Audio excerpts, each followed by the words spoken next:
He was disgusted by their dishonorable conduct during Robert's rebellion. They sat on the sidelines until it was clear who would win the war, rushed to the capital and sacked it under the banner of alliance, raped and murdered the princess and killed her small children, and the one Lannister on the Kingsguard killed the king with a sword in the back and was sitting on the throne. Then, the Lannisters grabbed as much power and privilege for themselves for their actions as they could get by marrying Cersei to the newly crowned King Robert, packing King's Landing with Lannister loyalists, and holding so much of the crown's debt. Robert's rebellion was won by an alliance of the Stark-led North, Arryn-led Vale, Tully-led Riverlands, and Baratheon-led Stormlands. But the Lannisters came in at the last moment and got most of the spoils of the war. Welcome to my channel. Please don't forget to like and subscribe and also click on the notification bell to remain updated.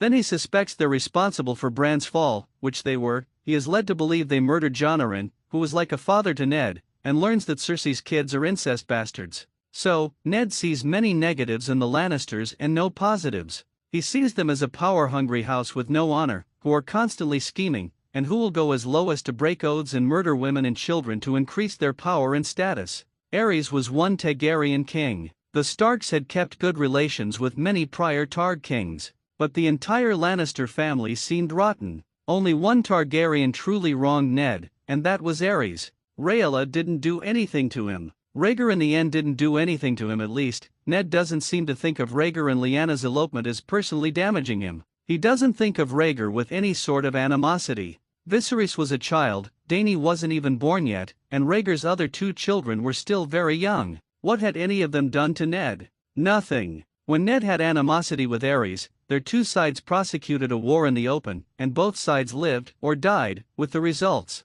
It was a war, but it was civilized. Meanwhile, the Lannisters sat nearly the entire thing out, letting Ned and his friends suffer and fight and live in fear while they lived more or less safely and without risk. Tywin didn't move against Aerys until the war had functionally already been lost, which to someone like Ned is unsavory in the extreme. Then you have Jaime, who's lived the cushy life next to Aerys and never lifted a finger before now, suddenly from Ned's perspective growing a conscience as soon as Tywin turns up at the gate. Top the whole thing off with the brutal murder of a toddler and an infant, and you can see why Ned would loathe the Lannisters.